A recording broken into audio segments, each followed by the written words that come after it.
tingkatkan tekad kuatkan hati. Negeri ini memanggilmu kawan, belajar bergerak berbagi untuk negeri. Guru penggerak majukan pendidikan, guru penggerak menghamba pada murid, kreatif rancang pembelajaran, hargai potensi tingkatkan prestasi. Bismillahirrahmanirrahim. Assalamualaikum warahmatullahi wabarakatuh. Waalaikumsalam warahmatullahi wabarakatuh. Alhamdulillahirabbil alamin. Puji syukur kita panjatkan kehadirat Allah Subhanahu wa taala yang mana pada kesempatan siang hari ini kita masih dapat berkumpul di ruangan ini dalam keadaan sehat walafiat. Kemudian selawat beriring salam selalu kita limpahkan kepada Nabi Muhammad SAW yang telah membawa kita dari zaman yang penuh dengan kebodohan ke zaman yang penuh dengan ilmu pengetahuan seperti saat ini. Yang saya hormati Kepala Sekolah SDN Cengkareng Barat 15 Pagi, Ibu Ati Subagiati MPD. Yang saya hormati rekan-rekan guru yang sudah meluangkan waktunya untuk dapat hadir dan berkumpul di ruangan ini dalam rangka mengikuti diseminasi budaya positif yang akan kami sampaikan saya dan Bu Mira, di mana diseminasi ini adalah salah satu pemenuhan tugas dalam pendidikan guru penggerak pada modul 1.4 yang saat ini sedang saya dan Bu Mira jalani.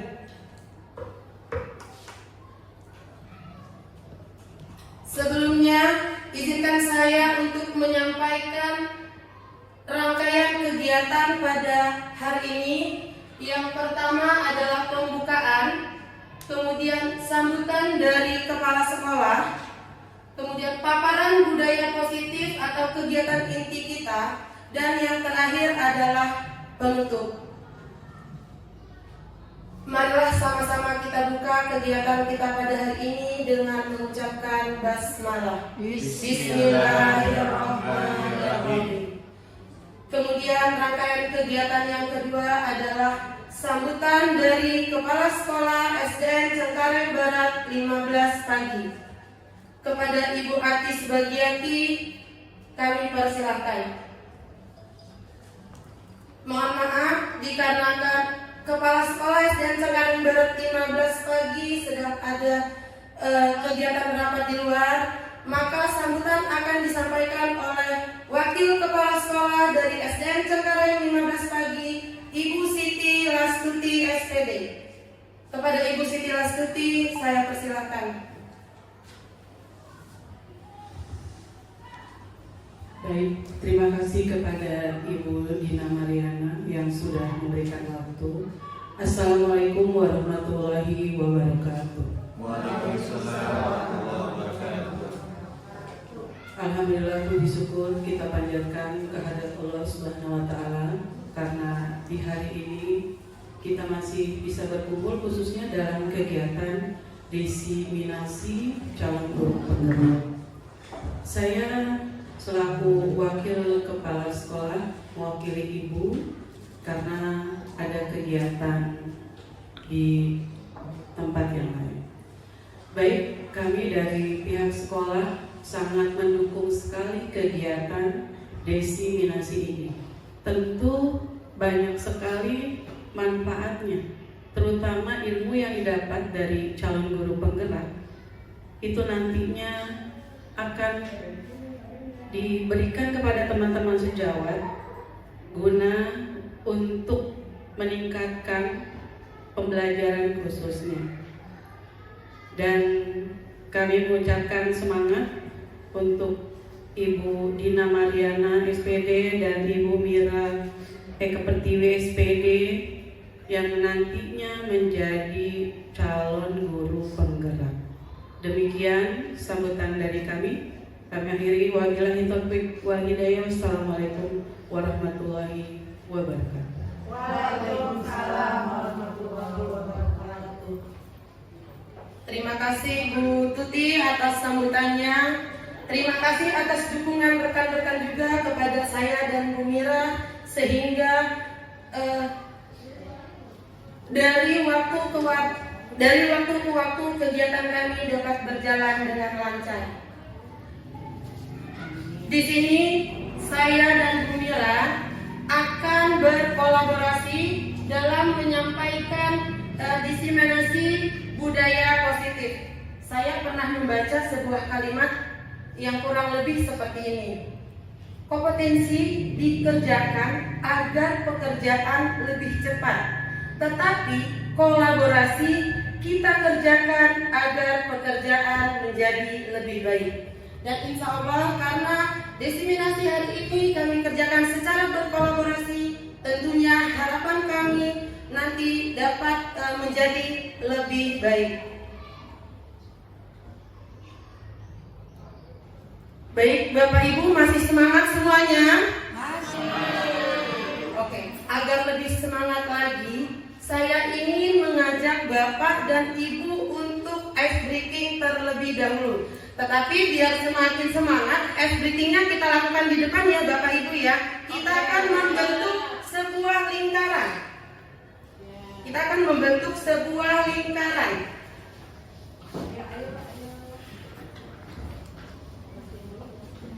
Nah, ice breaking ini saya namai dengan tangkap Eli. Kalau tangkap Tuti, nanti saya takut yang di Bu Tuti jadi perebutan ya. Jadi saya sebut ice breaking-nya adalah tangkap Eli. Silakan Bapak Ibu membentuk lingkaran di depan.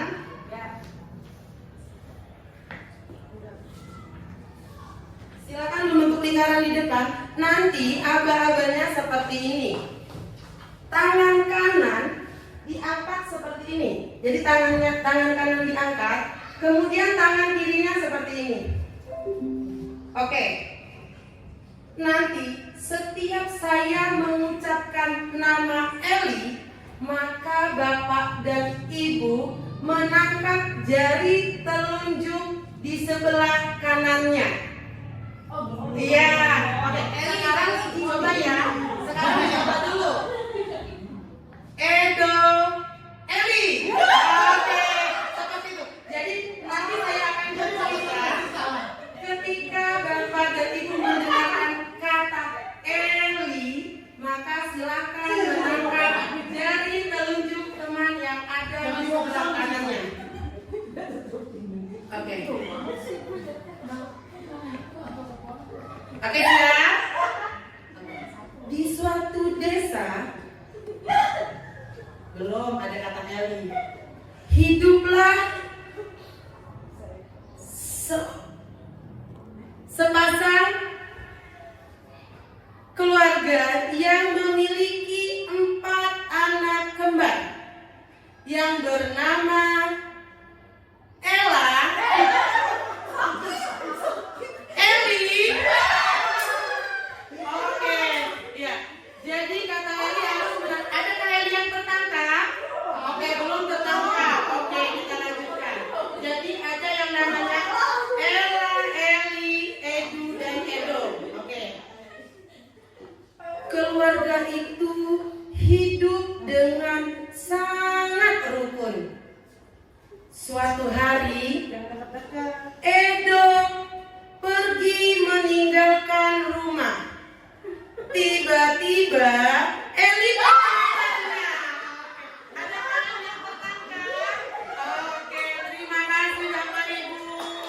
Karena sudah ada orang yang tertangkap, jadi kita sudah ya ice breaking-nya. Sudah lebih semangat Bapak Ibu? Sudah. Oke, berarti Elinya sudah tertangkap ya Bapak Ibu ya. Oke. Kita memasuki pada kegiatan inti kita, yaitu mendiseminasikan tentang budaya positif. Di sini kami mengambil 6 konsep inti budaya positif.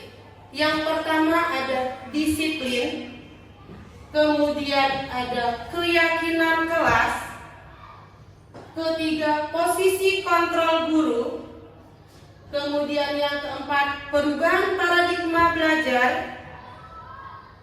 yang kelima kebutuhan dasar manusia, dan yang keenam adalah nilai-nilai kebajikan.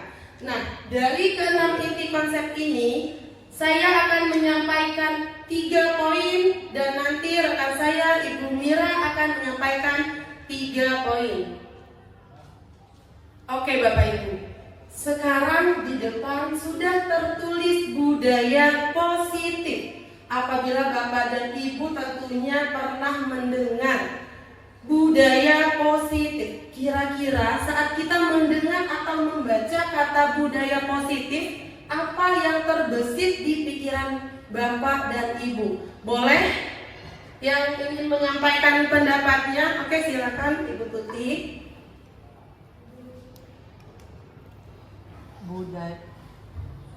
Budaya positif adalah hal-hal baik atau nilai-nilai yang baik.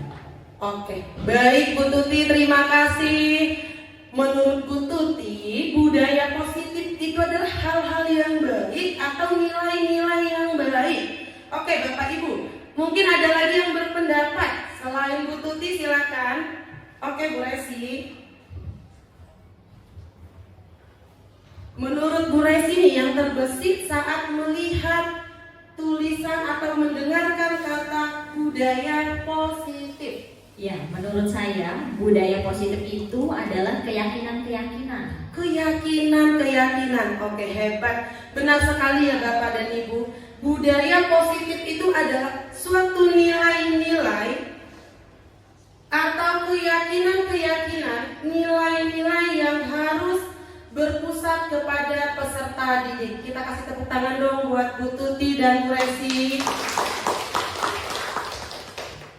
Nah, menurut Bapak dan Ibu, budaya positif itu penting tidak ada di sekolah kita?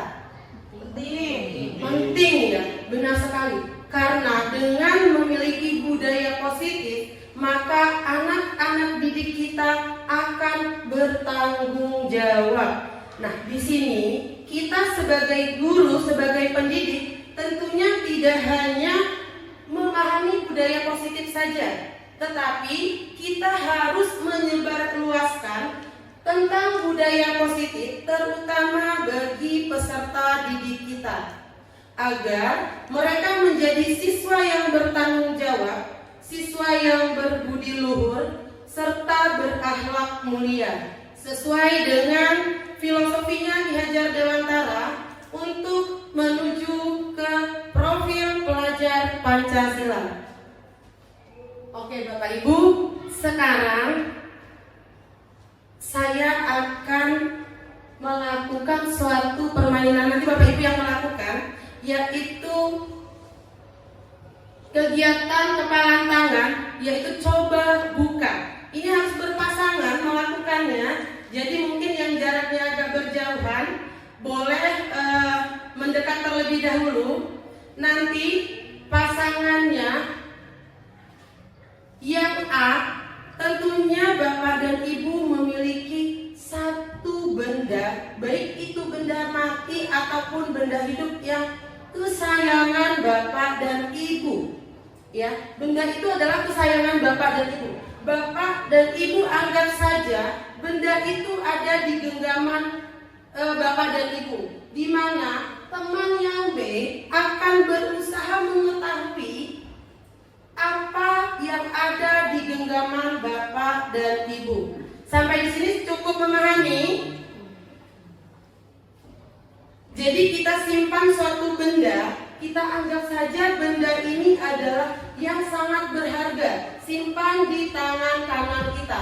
Kemudian teman kita akan berusaha. Nah, usaha teman kita ini boleh dengan cara membujuk, boleh dengan cara dia memarahi, ataupun boleh disuap. Kamu aku beli aja uang ya, tolong dong buka benda kesayanganmu apa, seperti itu. Silakan Bapak dan Ibu bagaimana yang memiliki benda kesayangan mempertahankan dan bagaimana yang ingin mengetahui agar rekan Anda mau membuka kepalan tangannya? Silakan Bu Dian sama Pak Umri. Siapa yang memiliki benda kesayangan? Saya. Oke. Nanti berarti Pak Umri akan berusaha untuk membuka kepalan tangan Bu Dian. Anggap saja itu benda yang paling berharga ya Bu Dian. Kemudian Bu Resi dengan Bu Tri, siapa yang memiliki benda kesayangan? Yang pintar merayu siapa deh? Oke, Bu Tuti nanti dengan Bu Novi, kemudian Bu Mira dengan Bu Eni. Nanti Pak Ustadz dengan Bu Tini. Oke, silakan dilakukan Bapak Ibu. Bapak Ibu menginginkan dibuka kepalan tangannya. Silakan, Pak Umri dirayu Budian atau disuap agar Budian mau membuka kepalan tangannya. Hitungan ketiga, 1, 2, mulai. Ayo dong dibuka. Isinya apa? Aku kasih ini deh. Aku gak suka pepaya. Ayo dibuka. Gak mau. Aku mau lihat tahu dari Gak mau. Ayo buka dong Budian. Pak Umri udah kasih mangga tuh. Gak mau. Maunya 5, gak mau 1. Ini DP dulu deh 1 ya. Yang 4 nanti aku cari dulu. Gak mau. Ya. Oke, Bu Resi sama Bu Tri. Ayo dong buka dong. Enggak, Aku kan mau lihat. Ih, kamu merasa masa sih? Aku punya boneka. Tuker dong. Nggak, itu Ya. jelek. Nggak mau. Aku pengen Nggak tahu. mau. Ayo dong. Nggak mau. Kok kamu begitu sih pelit? Enggak Jangan ah. gitu dong. Ayo kamu mau tahu aja. Iya dong, kan aku mau tahu benda apa sih yang kamu pegang, yang kamu umpetin.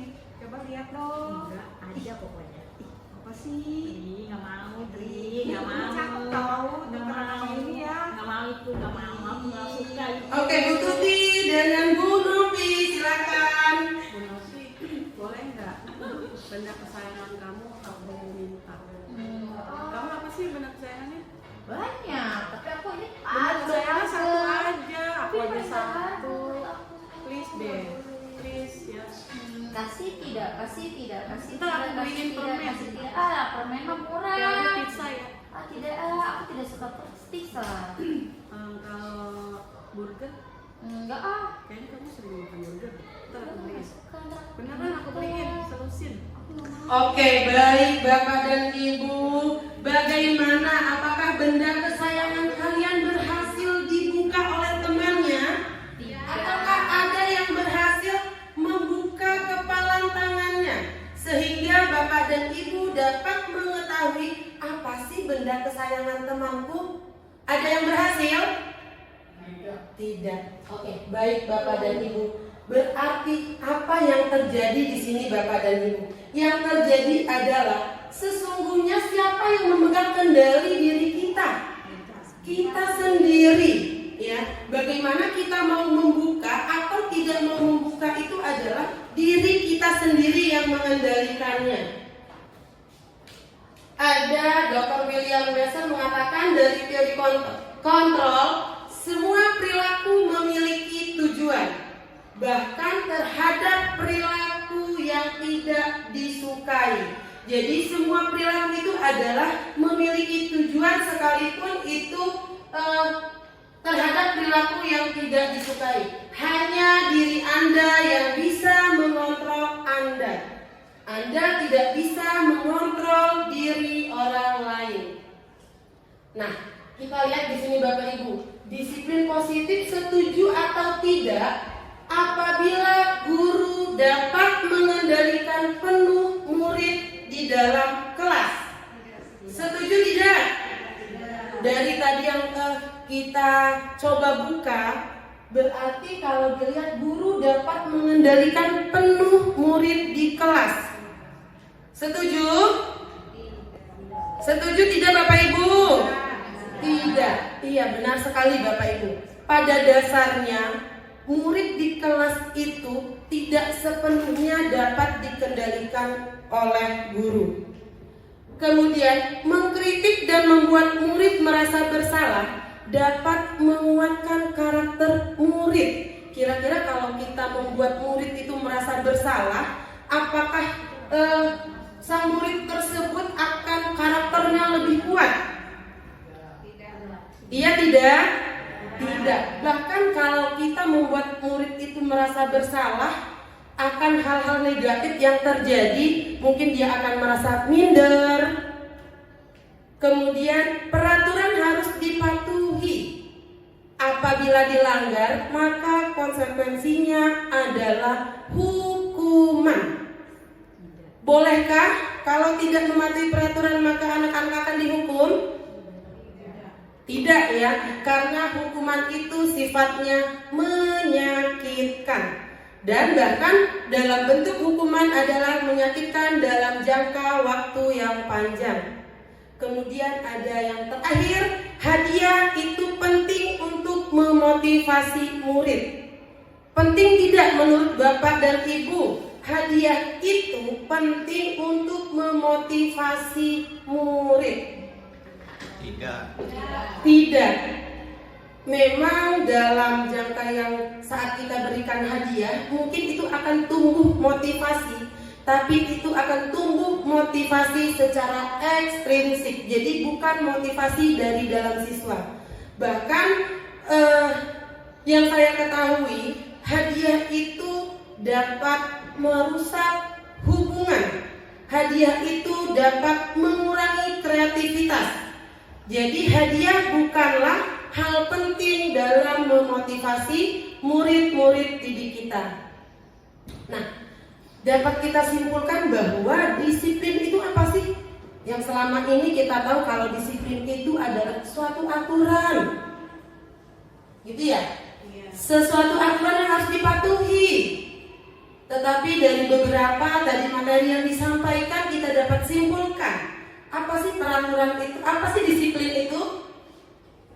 Boleh Bapak dan Ibu mungkin ingin menyampaikan pendapatnya?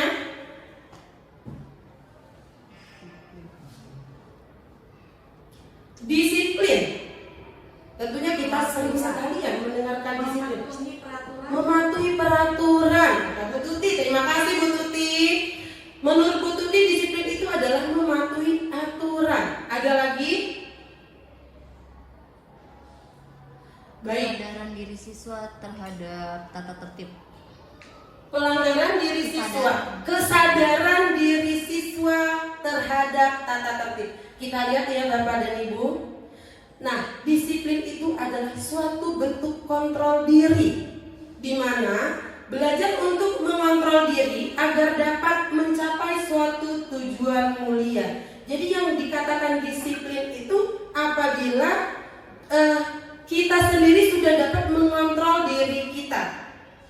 Nah, tujuan mulia ini mengacu pada nilai-nilai atau prinsip-prinsip mulia yang dianut seseorang yang dikenal dengan nilai kebajikan. Nilai tersebut bersifat universal dan juga lintas bahasa, suku, bangsa, agama maupun latar belakang.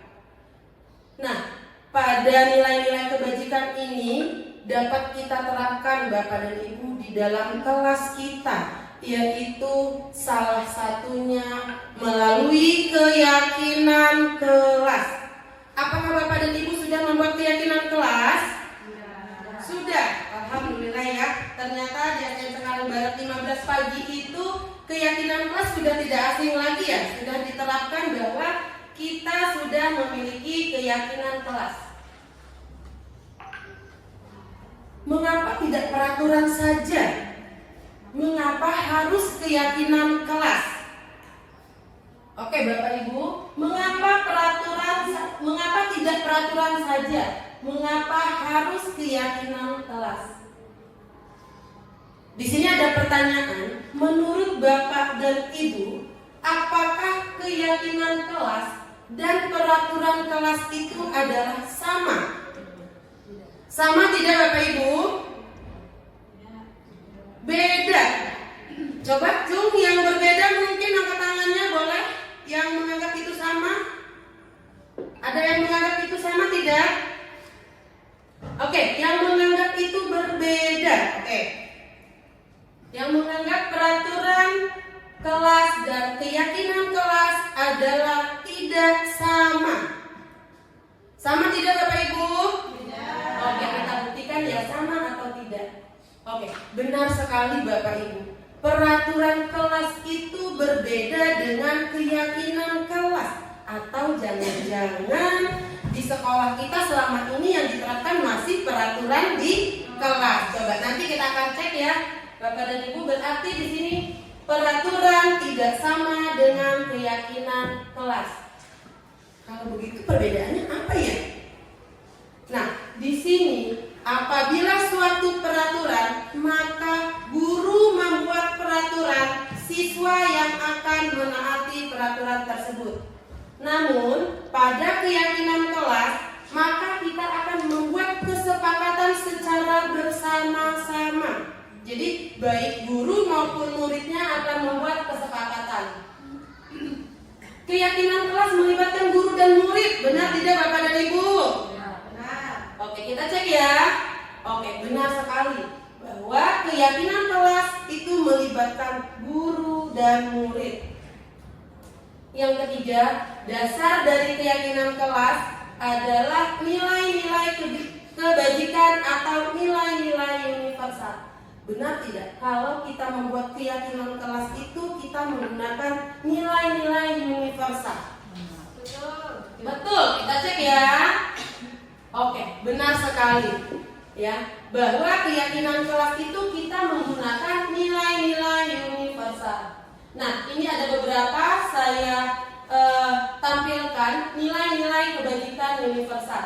Misalkan kita ingin membuat keyakinan kelas kita itu adalah harus mengembalikan buku pada tempatnya. Nilai universalnya apa ya Bapak dan Ibu ya? Tanggung jawab. Tanggung jawab, benar. Kemudian di sini ada komitmen. Nah, dalam komitmen itu bisa berarti nilai kebajikan dari komitmen adalah siswa tidak datang terlambat. Di mana dalam keyakinan kelas kita tidak boleh menggunakan kata-kata negatif. Seperti apa Bapak Ibu kata negatif? Jangan membuang sampah sembarangan. Jadi kita menghindari kata-kata jangan.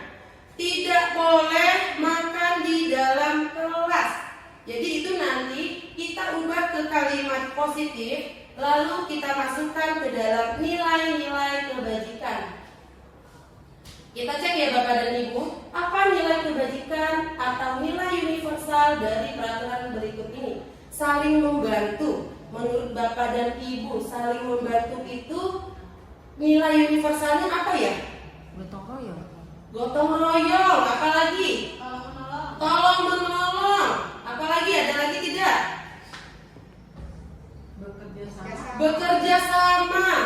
Atau bisa juga dengan peduli, yaitu masuk bekerja sama, tolong menolong. Di situ masuk ke nilai universal peduli. Kemudian membersihkan lingkungan sekolah. Kita ingin sekali bahwa kita ingin membuat suatu keyakinan kelas itu adalah membersihkan lingkungan sekolah.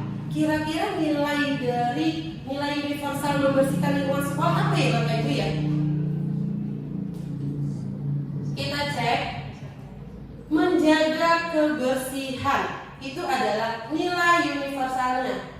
Kemudian mengembalikan buku pada tempatnya itu adalah tanggung jawab. Oke, ini adalah boleh mungkin yang di kelasnya sudah membuat suatu keyakinan kelas, tetapi mungkin saja keyakinan kelas yang sudah ada, apakah kita sudah melalui langkah-langkah yang ada di depan ini atau belum? Di sini saya memberikan 6 kalimat acak. Jadi langkah-langkah menyusun keyakinan kelas. Silakan Bapak dan Ibu mungkin bisa ditulis di sebuah kertas. Nanti bisa kita cocokkan apakah langkah Bapak dan Ibu menyusun keyakinan kelas itu sudah benar atau masih ada yang tertukar. Silakan Bapak dan Ibu dituliskan pada selembar kertas dulu. Yang manakah yang termasuk langkah yang pertama? Ada 6 langkah di sini. Yang paling atas berdiskusi mengenai gambaran perilaku yang mencerminkan keyakinan kelas. Kemudian baris kedua, mengubah peraturan-peraturan menjadi kalimat yang lebih positif. Kemudian yang baris ketiga, meninjau ulang keyakinan kelas. Kemudian baris keempat, berdiskusi memunculkan peraturan-peraturan yang perlu ditaati. Baris kelima, berdiskusi mengenai peran seluruh warga kelas. Dan baris yang terakhir adalah menyalikan peraturan-peraturan menjadi nilai-nilai kebajikan atau keyakinan kelas. Silakan Bapak dan Ibu, menurut Bapak dan Ibu yang mana sih yang pertama? Yang berdiskusi mengenai perlu gambaran perilaku yang Oke, menurut Bu Tuti ya. Menurut Bu Tuti berdiskusi memunculkan. Boleh mungkin Bu Tuti yang ditulis 1 sampai 6 dulu. Saya anggap saja yang ini adalah A. Yang ini A, ini B, ini C, ini D, ini E, dan ini F. Jadi nanti yang A itu sebagai urutan yang keberapa? Tadi Bu Tuti sudah menyampaikan bahwa berdiskusi memunculkan peraturan yang perlu ditaati oleh warga kelas. Kemudian yang menjadi urutan kedua, ketiga, keempat, sampai ke-6. Silakan Bapak dan Ibu.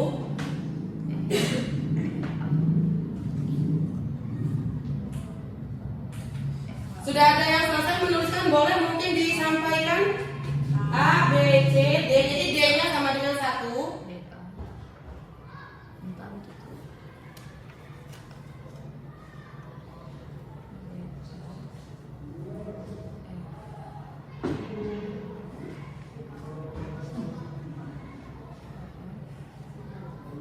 Oke, sudah ada yang tersusun 1 sampai 6. Boleh mungkin mengangkat tangan, mungkin yang diterapkan di kelasnya udah benar belum ya gitu ya. Mungkin nanti kalau ada perbaikan-perbaikan.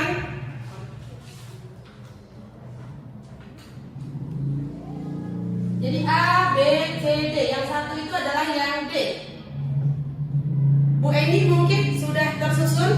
Nomor 1 yang D, Nomor 1 yang D, nomor 2 yang A, nomor 2 yang A, kemudian nomor 3 yang F, nomor 3 yang E. Berarti yang nomor 3 itu berdiskusi mengenai peran. ya, Oke. Yang nomor 4, nomor 4 ini B, nomor 4 yang B, nomor 5, 5 C, nomor 5 yang C, dan nomor 6 berarti yang tetap yang nomor 6. Oke, baik Bapak Ibu, mungkin Bapak Ibu yang lain sudah menuliskan pada selembar kertasnya ya. Sekarang mari kita cek bersama bagaimanakah langkah-langkah menyusun keyakinan kelas. Yang pertama benar sekali, Bu Tuti menyebutkan adalah berdiskusi memunculkan peraturan yang perlu ditaati warga kelas. Nah, di sini Bapak dan Ibu, saat kita membuat keyakinan kelas, maka biarkan saja anak didik kita mencurahkan keinginannya. Bu, saya maunya seperti ini. Kita tampung dari seluruh anak-anak kita. Kemudian yang kedua, ternyata yang kedua itu yang B. Setelah terkumpul dari curah gagasan tersebut, maka kita mengubah peraturan menjadi kalimat-kalimat yang lebih positif. Nah, setelah mendapatkan kalimat-kalimat yang lebih positif, maka kita menyarikan peraturan-peraturan menjadi nilai-nilai kebajikan. Kemudian yang keempat adalah kita diskusi mengenai gambaran perilaku seperti apa. Dari nilai-nilai kebajikan tadi, kita diskusi gambaran perilaku yang akan dilakukan. Kemudian yang kelima, diskusi mengenai peran seluruh warga di kelas. Dan yang keenam, jangan lupa setelah membentuk keyakinan kelas, kita harus meninjau ulang keyakinan kelas dari waktu ke waktu. Terima kasih Bu Eni tadi sudah menyampaikan pendapatnya, dan mungkin ada Bapak dan Ibu memang sudah benar dalam menyusun keyakinan kelas sesuai dengan langkah-langkah yang ada di depan. Bagaimana Bapak dan Ibu sampai ke langkah-langkah menyusun keyakinan kelas? Sudah paham? Paham, alhamdulillah ya. Oke. Ya, ini tadi Bapak dan Ibu. Yang pertama kita meminta murid kita untuk mencurahkan pendapat tentang peraturan yang perlu disepakati. Jadi biarkan saja anak-anak kita menuliskan pendapat mereka.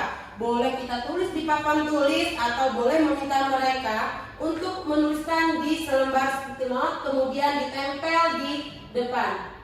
Kemudian setelah mencatat semua masukan dari murid, maka kita harus mengubah di mana mungkin masih terdapat kalimat-kalimat negatif yang ditulis oleh anak-anak didik kita. Lalu kemudian setelah itu tentunya setelah kita lihat sudah semuanya menggunakan nilai positif, kemudian sudah menggunakan kata-kata kebajikan atau universal, maka kita tinjau kembali Bapak dan Ibu. Di sini kita boleh membuat keyakinan itu 3 sampai 7 keyakinan saja. Kenapa tidak boleh lebih Bapak dan Ibu? Apabila kita membuat lebih dari 7, takutnya tidak kondusif, takutnya tidak terkontrol. Apakah semua keyakinan kelas itu sudah terlaksana atau belum? Kemudian kita lakukan peninjauan keyakinan kelas atau sekolah secara bersama-sama. Apakah keyakinan kelas, misalkan terdapat 5 keyakinan kelas, berarti kelima-limanya itu kita lakukan peninjauan. Adakah keyakinan kelas yang masih dilanggar atau memang sudah terlaksana semuanya? Setelah keyakinan kelas terbuat, maka warga kelas harus menyetujuinya. Nah, di sini Bapak dan Ibu, kita membuat tanda tangan dari anak-anak sebagai bukti bahwa peserta didik dan guru-guru di kelas tersebut sudah menyepakati keyakinan kelas yang telah dibuat.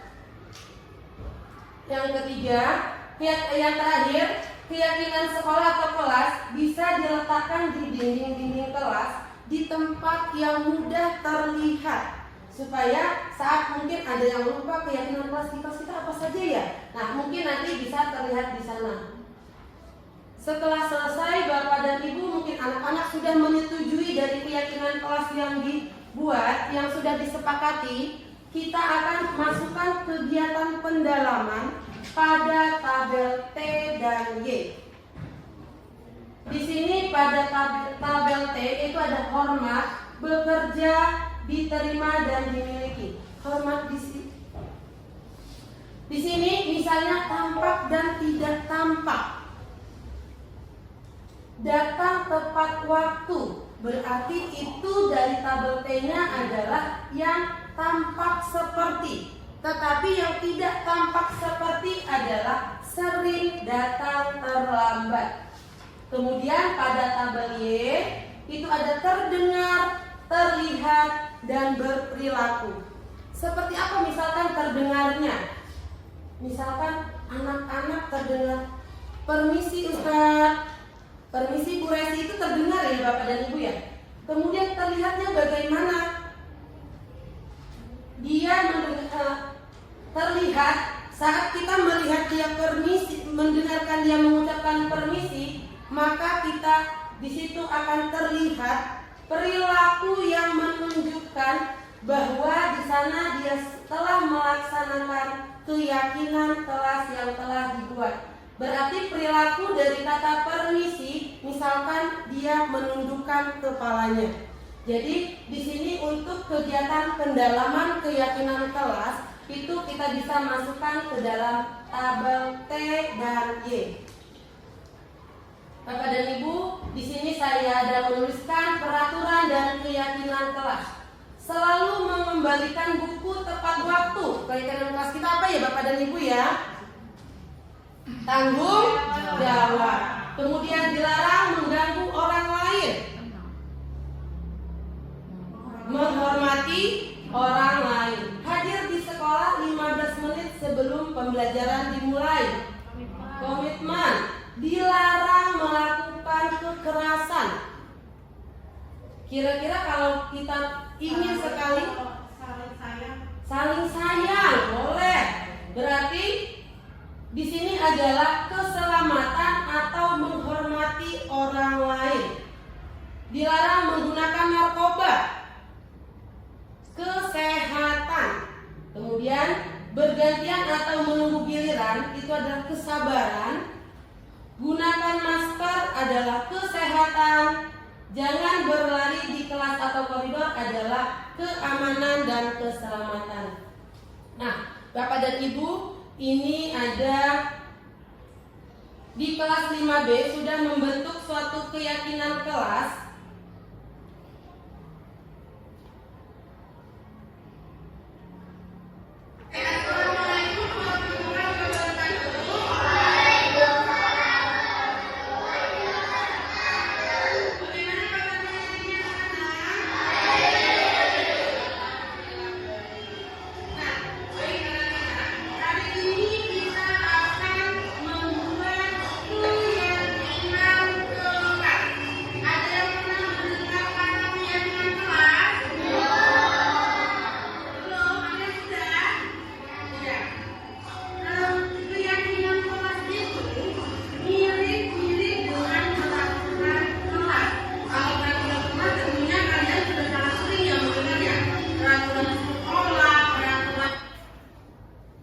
Oke Bapak dan Ibu, di sini kita memberikan pengertian terlebih dahulu kepada peserta didik kita. Apa sih keyakinan kelas itu? Nah, setelah mereka memahami keyakinan kelas, maka kita mulai untuk mencurahkan gagasan. Jadi kita minta anak kita untuk mencurahkan gagasan.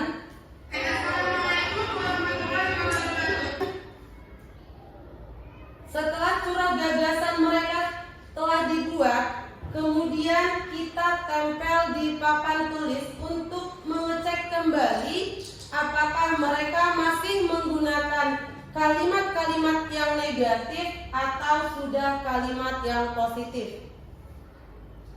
Nah, di sana apabila anak-anak masih menggunakan kalimat yang negatif, maka kita bimbing mereka hingga membentuk kalimat-kalimat yang positif. Kita sudah mendapatkan keyakinan dari masing-masing siswa. Di sini, Bina akan melihat apakah masih terdapat kata-kata negatif di dalamnya atau tidak. Oke, di sini ada tidak boleh berkata kasar. Kira-kira kalau tidak boleh berkata kasar itu nilai-nilai kebajikannya apa ya? Oke, kita bikin omongan. Saat kita menemui Bapak dan Ibu, kemudian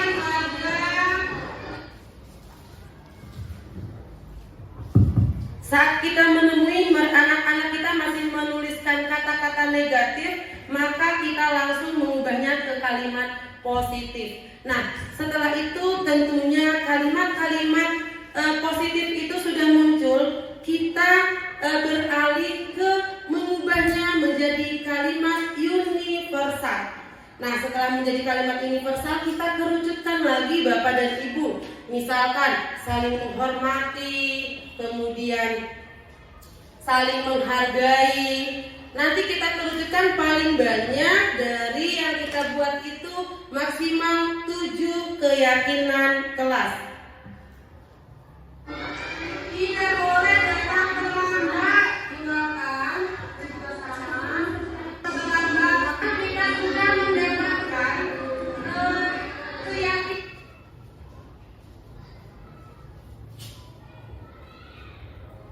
Sekarang atas kesepakatan yang sudah kita buat, kita akan tanda tangani. Oke, Bobi, lanjut. Iya, Bapak dan Ibu, ini adalah menandatangani atas kesepakatan kelas yang sudah kami buat. Oke, Bapak dan Ibu, itu adalah sekilas contoh dari pembuatan keyakinan kelas yang sudah saya lakukan di kelas 5B. mudah-mudahan setelah ini di sekolah kita semuanya sudah dapat membuat keyakinan kelas.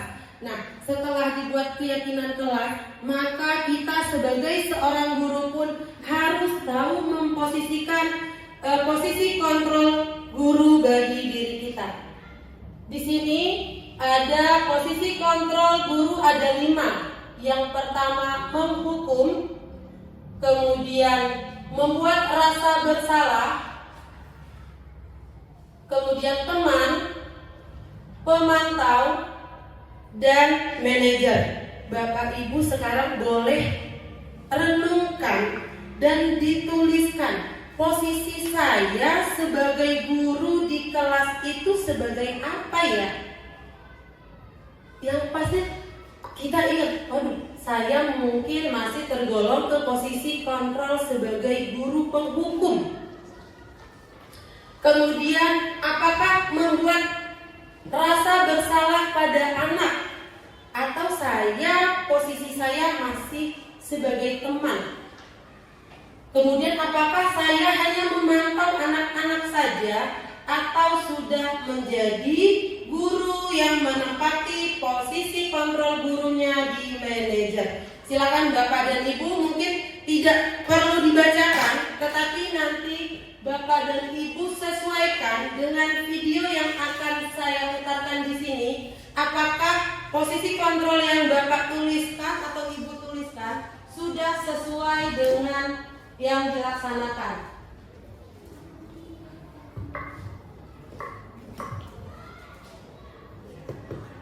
Nah, di sini sudah ditulis semua ya Bapak dan Ibu ya. Posisi kontrol Bapak dan Ibu sebagai guru di sekolah ini sebagai apa? Penghukum. Oke, jangan disebutkan dulu ya Bu Mira ya, karena nanti kita akan lihat apakah posisi kontrol yang Ibu dan Bapak tuliskan itu setelah melihat video ini sudah pas belum ya? Atau saya menganggap diri saya sebagai penghukum, ternyata saya kalau dilihat sudah menjadi sebagai teman, seperti itu ya.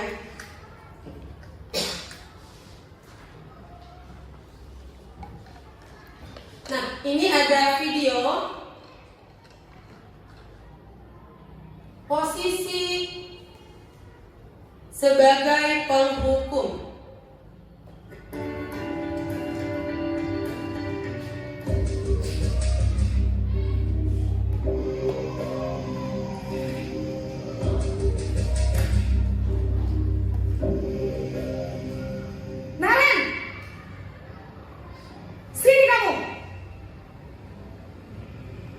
Selamat pagi Bu. Selalu terlambat. Kamu deh pasti terlambat.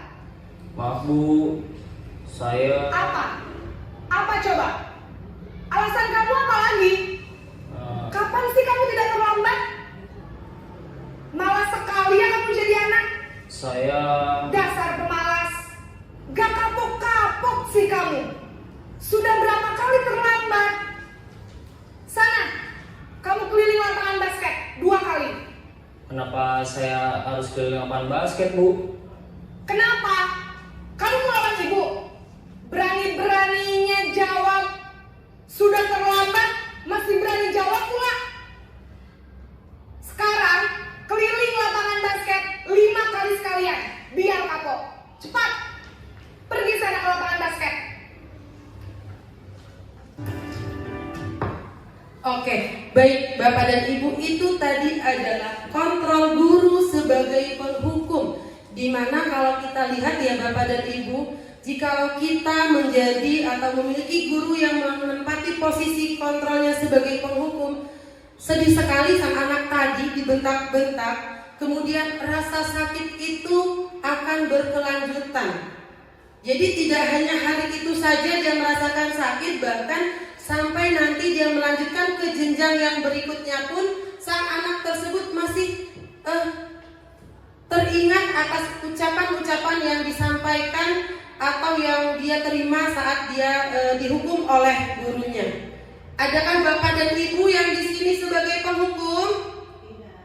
Tidak, alhamdulillah ya. Jadi insya Allah di SDN Cengkareng Barat 15 pagi sudah tidak ada lagi yang gurunya menempati posisi kontrol sebagai penghukum. Kemudian yang kedua adalah posisi membuat merasa bersalah.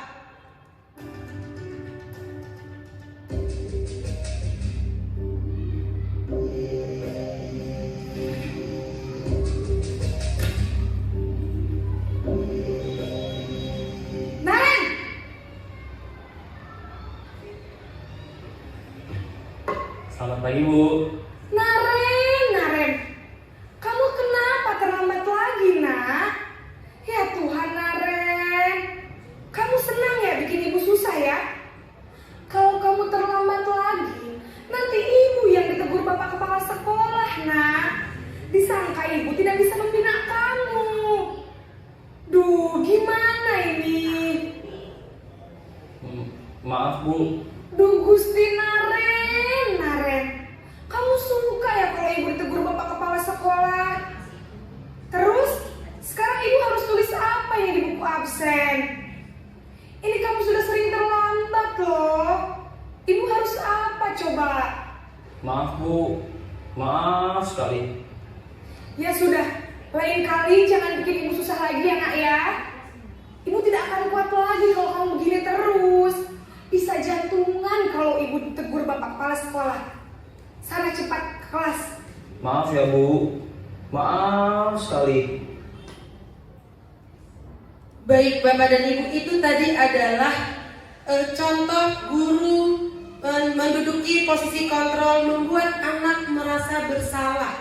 Jadi dia akan terus merasa bersalah atas perbuatan yang ia lakukan, tetapi tidak menemukan solusinya.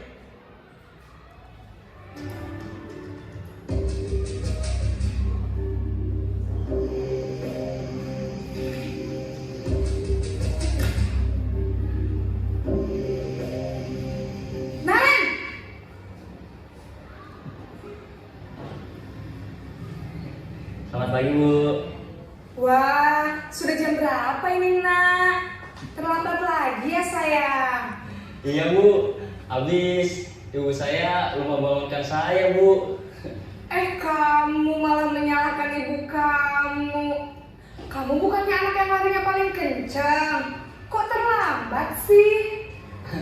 Iya, Bu. Saya memang terlambat bangun tadi. Jadi, biarpun saya lari kencang, tetap gak kekejar, Bu. Ya sudah sana, nanti lain kali larinya lebih kenceng lagi ya, biar gak terlambat lagi. Bikin seneng ibu, demi ibu. Bisa kan?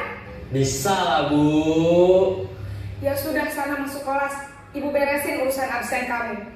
Kamu ini ada-ada saja. Oke, kalau yang barusan kita lihat adalah di mana sang guru tersebut menganggap dirinya adalah sebagai teman murid tersebut. Maka di situ juga tidak menunjukkan solusi apa yang harus dilakukan oleh sang anak tersebut.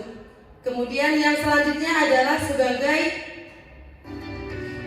pemantau atau monitoring ya. Jadi dia hanya memonitor saja.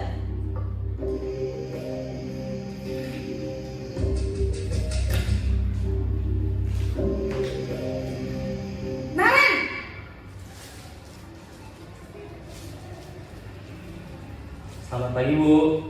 Naren, apa peraturan sekolah kita tentang jam berapa kita harus masuk sekolah, nak? Kita harus di sekolah jam 7, Bu. Iya betul, sekarang sudah jam 7.20. Naren sudah tahu konsekuensinya jika terlambat hadir. Paham, Bu. Saya harus tinggal kelas pas jam istirahat selama 20 menit. Iya benar, konsekuensinya demikian. Jadi nanti jam 9.30 pas istirahat, kamu harus tinggal di kelas, kerjakan tugas tambahan untuk ketertinggalan kamu, ya? Baik, Bu. Oke, tadi adalah posisi kontrol guru sebagai pemantau. Sudah baik, dia akan memberikan ada konsekuensinya, tetapi lagi-lagi tidak memberikan solusi yang terbaik. Nah, ini Bapak Ibu adalah posisi guru sebagai seorang manajer. Mudah-mudahan kita semua yang ada di sini adalah sudah memposisikan diri kita sebagai guru, yang kontrolnya adalah sudah sebagai manajer.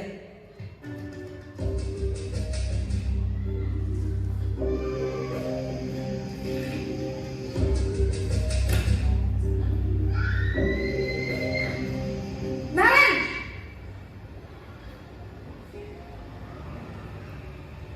Selamat pagi, Bu. selamat pagi Naren. Maaf, Bu. Saya terlambat. Iya, sekolah masuknya jam 7, sekarang sudah jam 7.20. Jadi sekarang bagaimana ini Naren? Maaf, Bu. Saya lupa setel alarm saya semalam. Baiklah, menurut kamu, keyakinan sekolah yang mana yang perlu kamu tingkatkan? Menghargai diri sendiri dan orang lain mungkin ya, Bu. Setuju. Jadi, apakah Naren meyakini prinsip saling menghormati tersebut? Iya, Bu. Saya meyakininya. Apakah Naren bersedia memperbaiki masalah keterlambatan ini? Bersedia, Bu. Bagaimana kamu akan perbaiki masalah keterlambatan ini? Saya akan coba untuk tidak lupa menyetel alarm saya, Bu. Baik, kalau Naren lupa menyetel alarm di rumah, ada orang yang kira-kira bisa bantu mengingatkan tidak? Ada, Bu. Kakak saya, Kak Emma. Ada lagi selain Kak Emma? Selain Kak Emma, ada ibu saya. Baik, jadi yang mengingatkan Naren adalah Kak Emma dan ibu kamu ya? Kira-kira akan mulai setel alarm kapan nih Naren? Setelah pulang sekolah, akan segera saya lakukan. Baik, jadi Naren akan setel alarm untuk bangun besok pagi dan akan diingatkan oleh kakak dan ibunda Naren ya? Ada lagi yang mungkin perlu dilakukan Naren? Agar tidak terlambat bangun lagi. Tidak ada, Bu. Baik Naren, terima kasih untuk kerjasama kamu. Sekarang kamu perlu kembali ke kelas untuk belajar. Baik, Bu. Terima kasih. Oke, baik Bapak dan Ibu, tadi sudah 5 kontrol guru sudah kita lihat di depan. Benarkah yang Bapak dan Ibu tuliskan sesuai dengan apa yang diperlihatkan pada video tadi? Ada yang sebagai manajer di sini? Ada yang sebagai pemantau? Ataukah masih ada yang sebagai teman? Masih pemantau. Oke, baik Bapak dan Ibu. Jadi jika kita lihat dari 5 posisi kontrol ini, maka posisi kontrol yang kita harapkan dan anak-anak didik kita butuhkan yaitu posisi kontrol diri kita sebagai seorang guru yang memiliki kontrolnya seorang manajer. Di mana pada seorang manajer itu apabila anak-anak kita melakukan suatu kesalahan, maka kita akan meminta anak tersebut untuk mencarikan solusinya. Jadi anak-anak kita akan berpikir terlebih dahulu, apa ya solusinya ya. Jadi kita tidak memberikan solusinya, tetapi kita akan meminta anak itu untuk solusi apa yang terbaik yang dapat anak tersebut lakukan. Nah, kalau tadi kita suka menghukum Bapak dan Ibu, maka ini adalah apabila kita menghukum dan apabila kita memberikan konsekuensi dari dia melanggar keyakinan yang sudah disepakati. Apabila hukuman, maka itu dia akan merasa dipermalukan, dia akan merasa marah, kemudian merasa tidak dihargai apabila itu dia dihukum. Maka apabila dia diberikan konsekuensinya, dia hanya akan kehilangan hak dan diasingkan untuk sementara waktu. Jadi tidak ada rasa marah di sini ya. Kemudian anak belajar menyembunyikan kesalahan. Apabila kita menghukum Bapak dan Ibu, maka anak-anak didik itu akan menyembunyikan kesalahannya. Tetapi apabila kita memberikan suatu konsekuensi, maka anak itu akan belajar mematuhi aturan. Kemudian sesuatu yang menyakitkan harus terjadi, tapi pada konsekuensi tidak harus menyakitkan. Berarti sesuatu harus terjadi saja, tidak pasti menyakitkan pada anak-anak tersebut. Kemudian anak membenci kedisiplinan. Apabila kita berikan konsekuensinya, maka anak tersebut akan menghargai kedisiplinan. Kemudian pada hukuman itu membuat anak sakit baik fisik maupun hatinya dalam jangka waktu yang panjang. Namun pada konsekuensi membuat anak merasa hanya sekedar tidak nyaman saja, dan itu dalam waktu yang pendek.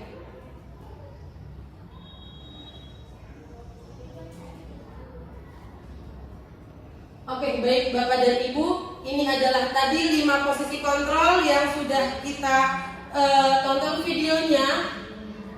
Di sini apabila kita sebagai penghukum, maka kita akan membentuk suatu hasil anak didik yang bisa memberontak. Kemudian apabila kita menduduki posisi guru sebagai pembuat merasa bersalah, maka ia akan berani untuk berbohong. Kemudian apabila posisi kita sebagai teman, maka hasilnya adalah ia akan ketergantungan karena kita adalah temannya. Kemudian apabila kita sebagai pemantau, dia akan selalu membutuhkan dipantau terus. Apabila kita ada di dalam kelas, maka ia akan tertib. Tetapi apabila gurunya keluar kelas, maka dia akan tidak melaksanakan yang namanya keyakinan tadi. Tetapi apabila kita berperan sebagai manajer, maka dia akan membentuk pribadi yang baik yang memiliki tanggung jawab yang penuh.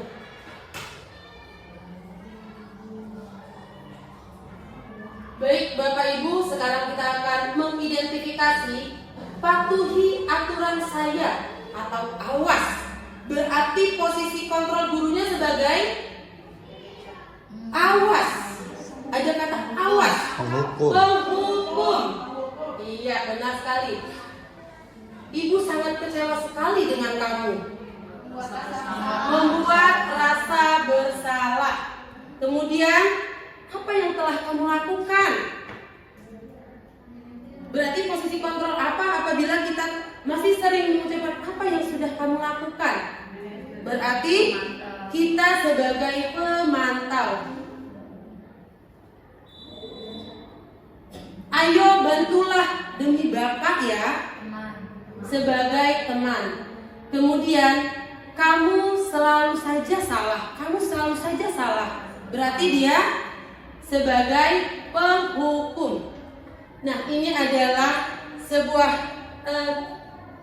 kilasan video pendek yang mana posisi kontrolnya sebagai seorang manajer. Di sini ada seorang anak yang bernama Dinda. Ia sering datang terlambat di setiap pelajaran agama. Jadi seorang guru mendapatkan laporan bahwa ia sering terlambat di setiap pembelajaran agama. Nah, di sini guru mengambil 3 langkah, yaitu pertama menstabilkan identitasnya terlebih dahulu. Sekarang kita cari solusi bersama ya Bunda. Dinda sering datang terlambat pasti pilih alasannya. Kenapa dia sering datang terlambat? Saya tidak bisa memulai pagi karena saya selalu bermain sampai larut malam. Dinda tahu keyakinan pas yang sudah kita sepakati. Jika Dinda sering datang terlambat, berarti Dinda sudah melanggar keyakinan pas yang mana ya Dinda? Kedisiplinan. Menurut Dinda, disiplin itu penting tidak bagi Dinda? Penting karena kita bisa menghargai waktu. Benar sekali, kedisiplinan itu sangat penting.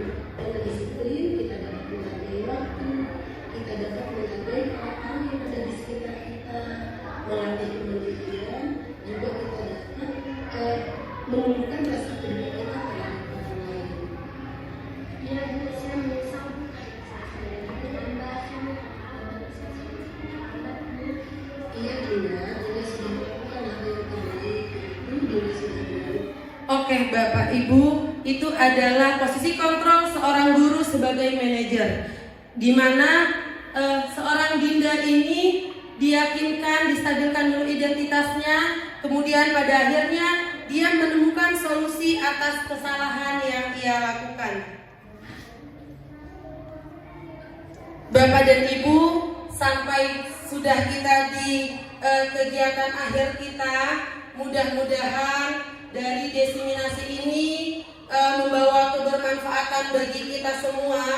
Sebagai penutup, dalam penerapan disiplin positif, hendaknya guru memiliki standar kepribadian profesional dan sosial yang baik, di mana guru merefleksikan dirinya dalam posisi kontrol bagaimana perjalanan dirinya sebagai among atau sebagai manajer, yang menuntut murid-murid menjadi insan yang mandiri, insan yang merdeka dan bertanggung jawab sesuai dengan standar nasional pendidikan. Mungkin hanya itu saja desiminasi dari saya. Saya akhiri dengan wassalamualaikum warahmatullahi wabarakatuh.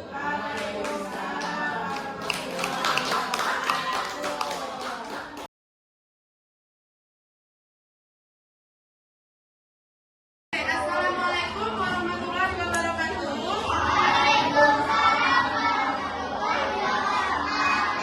Bagaimana kabarnya hari ini anak-anak?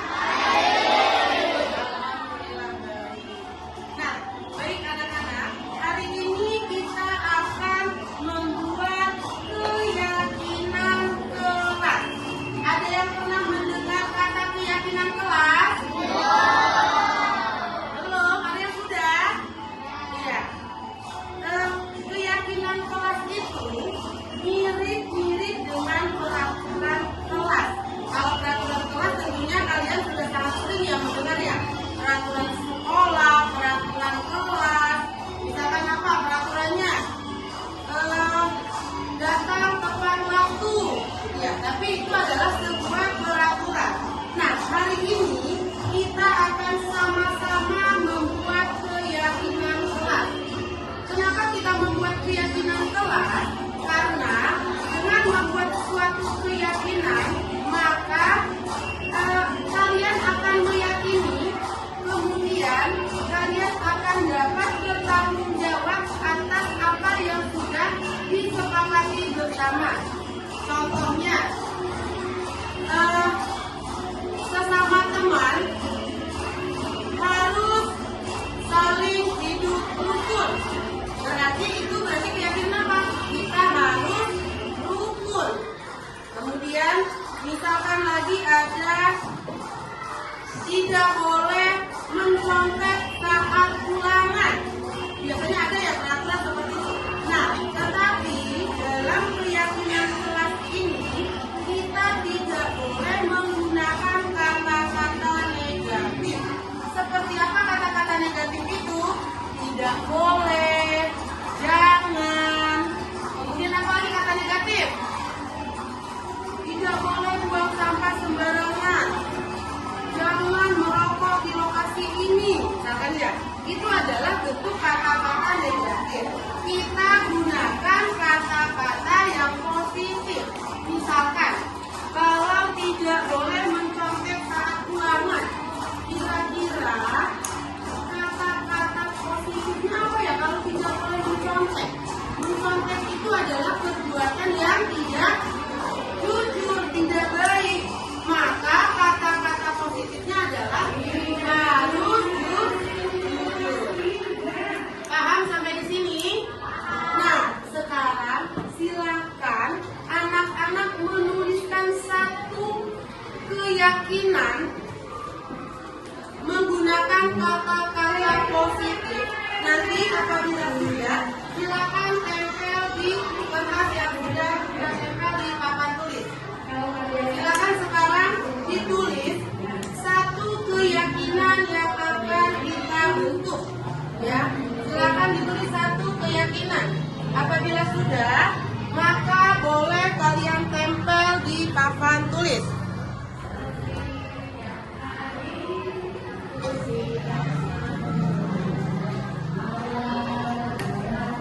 Selesai?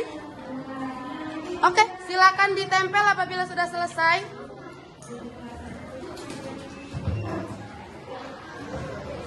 Ya, ditempel dengan rapi.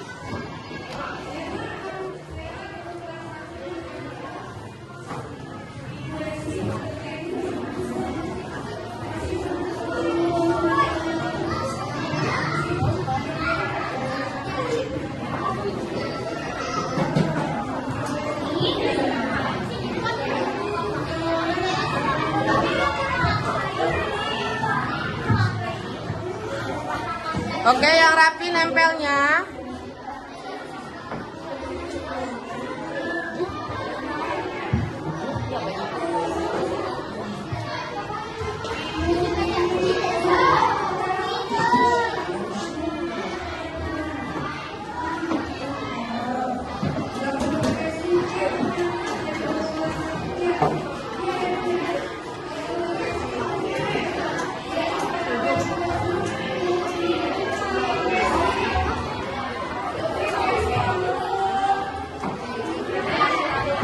Sudah selesai semua?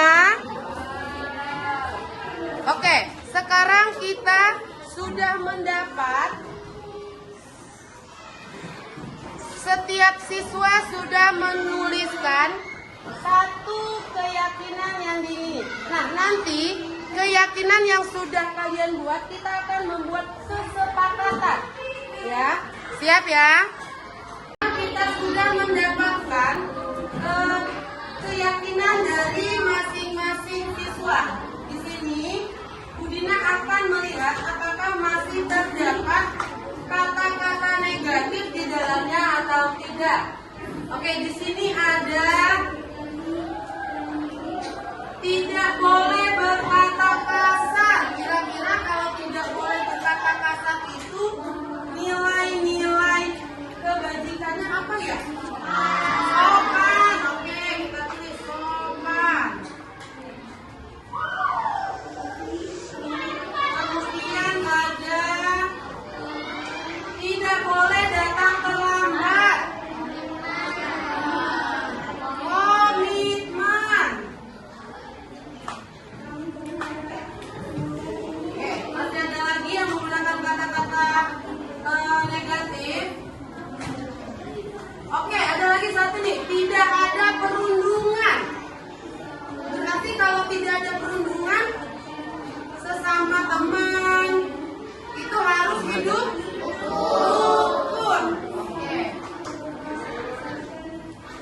Oke, sudah tidak ada lagi yang menggunakan kata-kata negatif.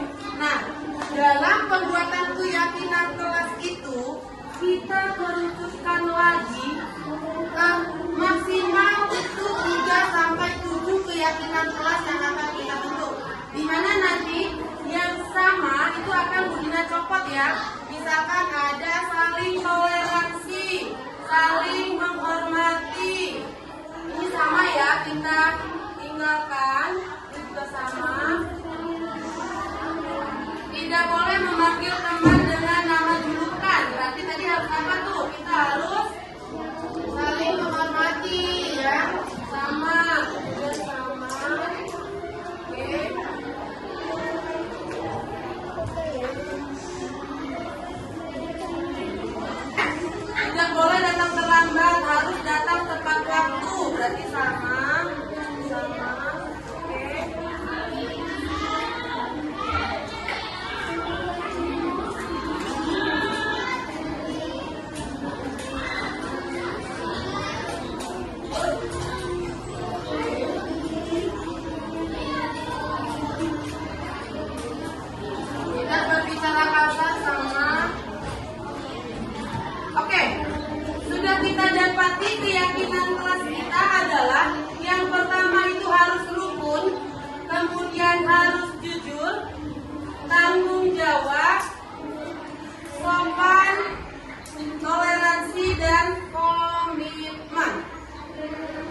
sudah kita buat, kita akan tanda tangani. Oke, Bobby, lanjut.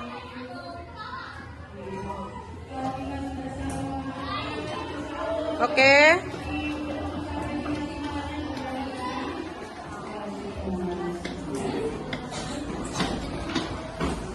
Lanjut.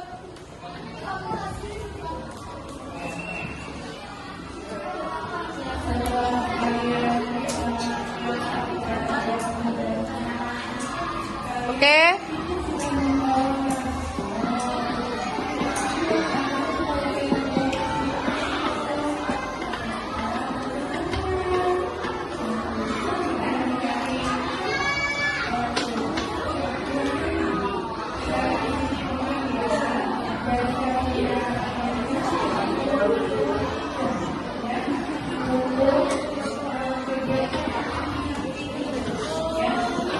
Oke, alhamdulillah selesai sudah kita membuat kesepakatan kelas kita. Semoga apa yang sudah menjadi kesepakatan kita dapat kita jalankan dengan penuh dengan rasa tanggung jawab. Dinda, Ibu dengar laporan dari guru piket, katanya Dinda sering datang terlambat ya? Iya, Bu. Menurut ingatan Dinda, sudah berapa kali Dinda datang terlambat? Sudah lebih dari 3 kali, Bu. Sering datang terlambat merupakan suatu kesalahan, bukan Dinda? Iya, Bu. Baik Dinda, melakukan suatu kesalahan itu adalah manusiawi. Setiap orang pasti pernah melakukan kesalahan. Tetapi bagaimana kita bisa mengambil pelajaran dari setiap permasalahan tersebut dan terus mau memperbaikinya. Setuju Dinda? Setuju, Bu. Baik, sekarang kita cari solusinya bersama ya Dinda. Baik, Bu. Dinda sering datang terlambat pasti punya alasannya. Mengapa Dinda sering datang terlambat? Saya tidak bisa bangun pagi-pagi, Bu, karena saya selalu bermain game sampai larut malam. Dinda tahu keyakinan kelas yang sudah kita sepakati? Tahu, Bu. Jika Dinda sering datang terlambat, berarti Dinda sudah melanggar keyakinan kelas yang mana ya, Din? Kedisiplinan, Bu. Menurut Dinda, disiplin itu penting tidak bagi Dinda? Penting, Bu, karena kita bisa menghargai waktu. Benar sekali, kedisiplinan itu sangat penting. Dengan disiplin, kita dapat menghargai waktu, kita dapat menghargai orang-orang yang ada di sekitar kita, melatih kemandirian, juga kita dapat menumbuhkan rasa peduli kita terhadap orang lain. Iya, Bu, saya menyesal, Bu, karena saya sudah datang terlambat. Saya minta maaf karena saya sering datang terlambat, Bu. Iya Dinda, Dinda sudah melakukan hal yang terbaik, yaitu Dinda sudah berani untuk meminta maaf. Lalu kedepannya agar Dinda tidak terlambat lagi, apa yang akan Dinda lakukan? Saya tidak akan bermain game lagi, Bu, sampai larut malam. Baik Dinda, sekarang Dinda sudah menemukan solusinya. Nanti Ibu akan bekerja sama dengan orang tua Dinda agar Dinda tidak datang terlambat lagi ke sekolah. Baik, Bu, terima kasih, Bu. Iya, sekarang Dinda boleh kembali ke kelas ya, Nak.